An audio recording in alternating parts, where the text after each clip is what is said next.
Good evening friends. So కొంతమంది ఇంకా approve కాలేదు. రీఅప్లోడ్ అది రిజెక్ట్ అయింది యాక్చువల్గా. మళ్ళీ రీఅప్లోడ్ చేసిరు డాక్యుమెంట్, మళ్ళీ సబ్మిట్ చేసిరు. ఆ సైట్ ఏమో క్లోజ్ అయింది. ఇప్పుడు అప్రూవ్ అయిందా కాలేదా అని చెక్ చేసుకుందామంటే, సో మన వాళ్ళు ఏం చెప్పారంటే మ్యాక్సిమం ఈరోజు ఈ నైట్ వరకు అందరి అప్రూవల్స్ అయిపోతాయి. ఒకవేళ కాకపోతే రేపు మళ్ళీ కాల్ చేయమని చెప్పారంట. సో ఎవరెవరిదైతే అప్రూవల్ కాలేదో, ఎవరెవరైతే వెబ్ ఆప్షన్స్ లాగిన్ అయితే లేదో, మీరు directorate of admissions Osman university సిపికెట్ ఆఫీస్కి వెళ్ళండి.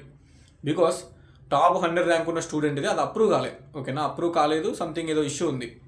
ఓకే, అది ప్రాబ్లం అయింది. వాళ్ళు ఫోన్ చేస్తేనేమో ఈవినింగ్ 7 వరకు చేస్తామని చెప్పారంట, అది కాలేదు. ఓకేనా, మళ్ళీ రేపు ఆఫ్లైన్లో వెళ్ళి కనుక్కోమని చెప్పిన. ఎందుకంటే మంచి మంచి ర్యాంక్స్ ఉన్న వాళ్ళు ఫస్ట్ ప్లేస్ మిస్ చేసుకోవద్దు.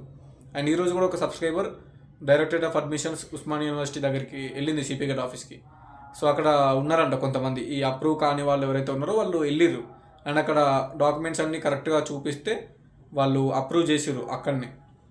అండ్ సర్టిఫికేట్ కూడా, ఈ ఇన్కమ్ ఇష్యూ ఉన్న వాళ్ళు, ఈడబ్ల్యూఎస్ సర్టిఫికేట్ ఉన్న వాళ్ళు, అందులో వ్యూ రిపోర్ట్లో లేనట్టు వస్తే వీళ్ళు వెళ్ళి ఈడబ్ల్యూఎస్ కానీ ఇన్కమ్ సర్టిఫికేట్ కానీ అక్కడ చూపిస్తే అక్కడ వాళ్ళు దాన్ని పెట్టిరట. ఓకేనా, సో మీకు ఎవరైతే ఇలాంటి మిస్టేక్స్ తోటి ఉన్నారో, మీరు వెబ్ ఆప్షన్స్ ఈరోజు లాస్ట్ డేట్ యాక్చువల్గా, కానీ మీ వెబ్ ఆప్షన్స్ మీద అప్రూవ్ కాకనో ఇంకేదో ఇష్యూ వలన పెట్టుకోకపోతే మీరు రేపైనా మీ ఇష్యూ క్లియర్ చేసుకొని డైరెక్టరేట్ ఆఫ్ అడ్మిషన్స్ ఉస్మాన్ యూనివర్సిటీకి వెళ్ళి ఇష్యూ క్లియర్ చేసుకొని వెబ్ ఆప్షన్స్ పెట్టండి రేపైనా కూడా. అది మ్యాక్సిమం ఈరోజే లాస్ట్ డేటు, అయినా రేపు ఉంచుతారు, సైట్ ఓపెన్ చేస్తారు. సో ఎవ్రీ టైం ఇంతే ఉంటుంది, రేపు ఉంటుంది సైటు మీకోసం. సో అప్రూవ్ కాని వాళ్ళు ఎవరైనా ఉంటే తొందర వెళ్ళి క్లియర్ చేసుకోరు. ఆ సిపికెట్ హెల్ప్ లైన్ నెంబర్స్ కన్నా కాల్ చేయండి. వాళ్ళు కొంతమంది చెప్తున్నారు రెస్పాండ్ అవుతున్నారన్న, జస్ట్ నోట్ చేసుకున్నారు మా హాల్ టికెట్ అప్రూవ్ చేస్తామని చెప్తున్నారు, సార్ వాళ్ళకి ఇస్తామని చెప్తున్నారు, అంతే, మాదేమో అప్రూవ్ అవుతుంది అంటున్నారు. ఇదంతా లొల్లి కంటే మీరు మంచి ర్యాంక్ వచ్చి ఫస్ట్ పేజ్ ఎందుకు మిస్ చేసుకోవాలి?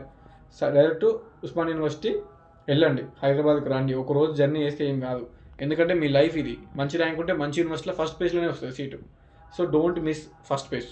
చెప్పేది మీకే, అప్రూవ్ కాని వాళ్ళ కోసం చెప్తున్నా. యాక్చువల్గా ఈరోజు లాస్ట్ డేట్, ఇంకా నిన్ననే మొన్న చూసి నిన్ననే వెళ్ళాల్సింది మీరు మనకు ఉస్మాన్ యూనివర్సిటీకి సిపికెట్ ఆఫీస్కి. ఈరోజు లాస్ట్ డేట్. సో ఇప్పుడు కూడా వెళ్ళిపోతే మీకు మళ్ళీ ఫస్ట్ పేజ్ మిస్ అవుతుంది. గుర్తుపెట్టుకొని వెళ్ళండి అక్కడ డైరెక్టరేట్ ఆఫ్ అడ్మిషన్స్ ఉస్మాన్ యూనివర్సిటీకి. మీరు అప్రూవల్ చేసుకోండి. వెళ్ళేటప్పుడు అన్ని ఒరిజినల్ డాక్యుమెంట్స్ అన్నీ తీసుకెళ్ళండి. ఆ మెమోలు కానీ అన్నీ తీసుకెళ్తే మీకు అక్కడ వెరిఫై చేసి అప్రూవ్ చేస్తారు. కన్వీనర్ సార్ అక్కడే ఉంటారు డైరెక్టరేట్ ఆఫ్ అడ్మిషన్స్లో. చూడండి. ఓకే, మీరు హైదరాబాద్లో లొకేషన్ అంటే ఉస్మాన్ యూనివర్సిటీ అంటే ఎవరైనా తీసుకెళ్తారు. ఉస్మాన్ యూనివర్సిటీ బ్యాక్ సైడ్లోనే అక్కడ హెచ్పి పెట్రోల్ బంక్ పక్కన ఉంటుంది. హెచ్పి పెట్రోల్ బంక్ దాటిన తర్వాత రైట్ సైడ్లో ఉంటుంది. సో మీరు ఉస్మాన్ యూనివర్సిటీకి వచ్చిన తర్వాత అక్కడ ఎవరిని అడిగినా చెప్తారు హెచ్పి పెట్రోల్ బంక్ ఇక్కడ డైరెక్టరేట్ ఆఫ్ అడ్మిషన్స్ ఉంది అని. ఓకేనా, సో అది.